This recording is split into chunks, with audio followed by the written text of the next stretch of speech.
but it's hard. And it's lonely. It's very lonely. I just know that if that loneliness can exist, so can other things, and I will be okay. Hollywood has a long history of punishing and isolating stars who tried to outsmart the system. And the same happened with Rachel Zegler. But somehow, her downfall is too satisfying. Subscribe now, because we're about to cover the most brutal story of when a celebrity trashes onto something classic and gets backlash that throws her away from the entertainment world. The beginning. Before all the bad reviews and downfall, Rachel Zegler's story started like a fairy tale. At just the age of 17, she landed the role in Steven Spielberg's 2021 remake of the movie West Side Story. There she played Maria. This wasn't just any regular cookie-cutter role, but it was a huge studio production that was directed by one of cinema's legends, and Zegler even won a Golden Globe for her amazing performance. Early reactors genuinely loved her, and this is a woman who really shook Hollywood and the industry upside down.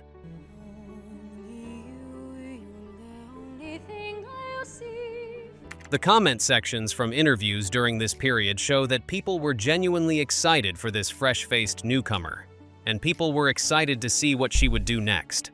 Hollywood seemed like it was ready to embrace the next big thing, similar to someone like Ariana Grande. But then, something changed. As more interviews surfaced, the audience started noticing a pattern in how Rachel Zegler discussed her work, and it wasn't really flattering at all. Now, if we move back to her interviews in 2021, Zegler's interview contained moments that were almost like a chink in the armor, but no one noticed those comfortable truths. She discussed West Side Story through what many perceive as an overly progressive lens, focusing heavily on racial dynamics and describing the Sharks as the rainbow of the Latino community. Then she was struggling to actually articulate what that diversity looked like beyond a surface-level observation. Been great in West Side Story. I really think he would be a really strong Anita. And we should give him the chance. He does look like an Anita, Yeah. you know? Yeah. Wow, that's something else. How about that? There is also this weird thing in an interview where she pronounces Spanish words with a very exaggerated accent, despite being American, speaking English as her primary language, and actually not being able to speak in Spanish fluently. It comes across as performative and almost forced, like someone is trying to speak a language that she doesn't really speak. Just imagine if someone prepped their English conversation with French words and would pronounce them in a very exaggerated French accent. It would sound ridiculous and almost offensive, right? At that time, people were willing to ignore these things because she was still young and inexperienced. She was just a teenager who went into the spotlight during an extremely messed up political world.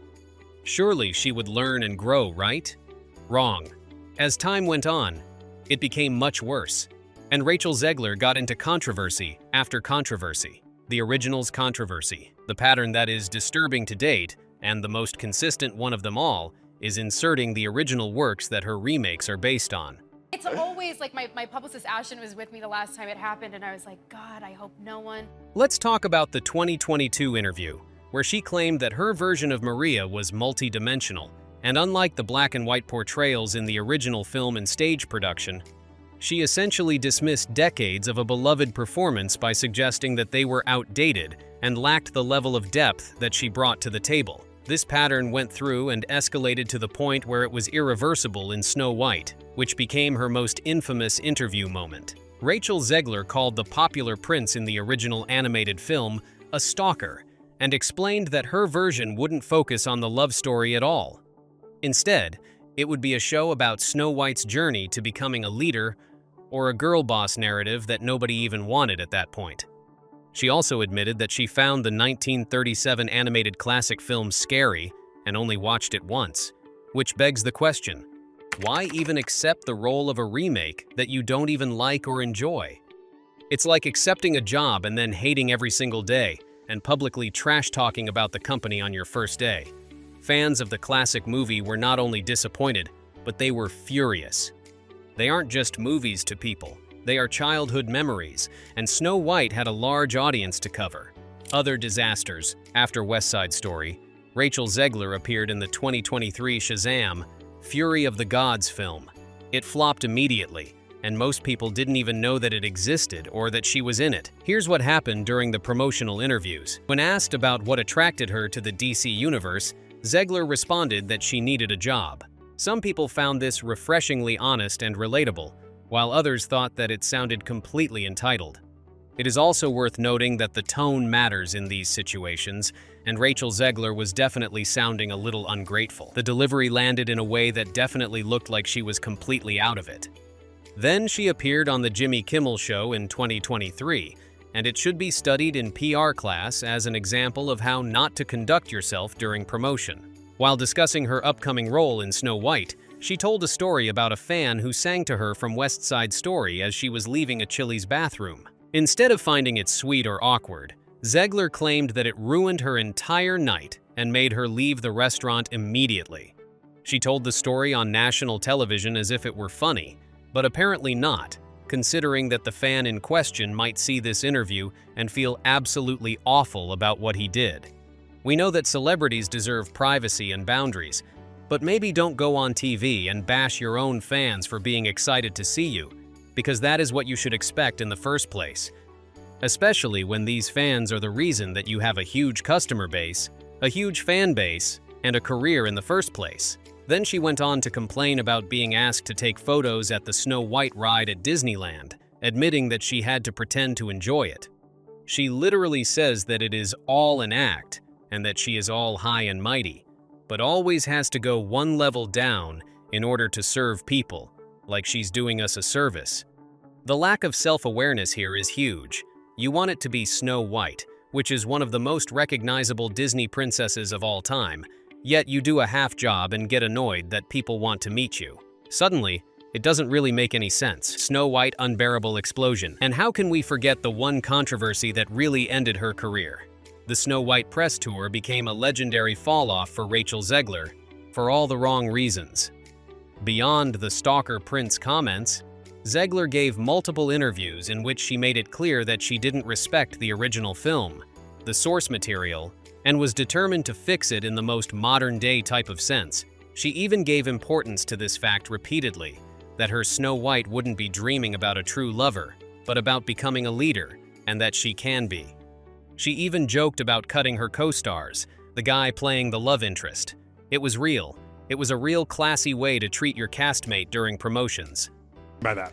I just mean that it's no longer 1937, and we absolutely wrote a Snow White. Disney clearly panicked as public sentiment turned increasingly negative. They had dumped millions into marketing, trying to improve the situation, but the damage was already done.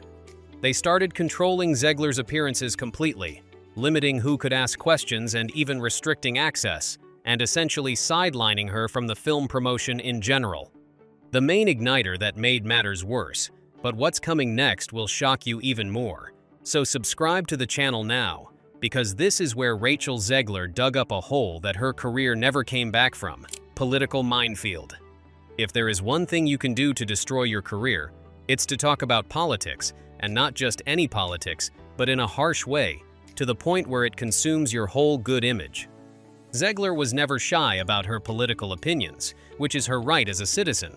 However, mixing that activism into a movie, film is a deliberate choice. It happened during the 2024 election, where she posted a TikTok telling followers that it was non-negotiable to vote blue. She added that anyone who disagreed with her should unfollow her because she doesn't need their business. Here's the thing. When you're the face of a Disney film, you kind of do need everyone's business and support. That's how box office numbers work. Telling half your potential audience to get lost because of their political views wasn't wise at all, and this became a huge disaster, which we'll talk about later on. After Trump won the election, Zegler even posted F Donald Trump on Instagram and told Trump supporters she hoped that they would never know peace. She later apologized and walked back on this comment, but the internet never forgot. She also tweeted "Free Palestine" while promoting the Snow White trailer, which Disney reportedly was not really thrilled about. Mixing those geopolitical conflicts with the Disney princess marketing is a huge, yet controversial, choice. In 2022, Rachel Zegler publicly complained on social media that she wasn't invited to the Oscars despite West Side Story being nominated for Best Picture. This kicked off a huge controversy that eventually led to her getting an invite and even hosting duties. The context here matters a lot because she wasn't personally nominated for anything during pandemic restrictions. She was filming Snow White in London, but instead of handling it privately, she aired her concerns publicly, creating pressure on Disney and the Academy to include her forcefully. She even referenced the drama in her presenting speech at the ceremony, saying that she never thought she would be there 6 days ago. It came across as quite petty rather than winning the whole case. The pattern here became very clear because Rachel Zegler's situation isn't a single comment or interview. It became a consistent, insulting source of materials while promoting remakes, dismissing fans as an annoying inconvenience. She was saying and showing tone deafness about how her words might be received. There is a stark sense of entitlement that makes her public persona really unlikable. She acts like fame and success are things that she deserves, rather than the gifts she has been extraordinarily lucky to receive. Instead of gratitude for opportunities that most actors only dream of, there is this constant air of complaint and criticism that never ends.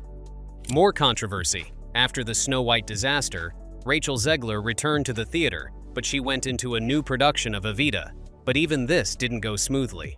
The show struggled to fill its seats, and controversy erupted when director Andrew Lloyd Webber had Zegler perform Don't Cry for Me Argentina outside on a balcony for free while streaming it to a paying audience inside. The audience member who paid for the tickets felt cheated, though it was a creative decision by the director rather than Zegler's fault. Still, she had to face the consequences. There is also footage of Zegler crying on stage after a standing ovation that went viral, with commentators debating whether the emotions were genuine or performative. It's really hard to say. During all of this, the controversial time, she even unfollowed the co-star Gal Gadot, who was also starring in the Snow White film. After all of this, watching Rachel Zegler's struggle brings a kind of satisfaction to a lot of people, and it's not particularly hard to understand why. Do you think this downfall is deserved? Let us know in the comments down below, and if you enjoyed the video, please subscribe to the channel for more.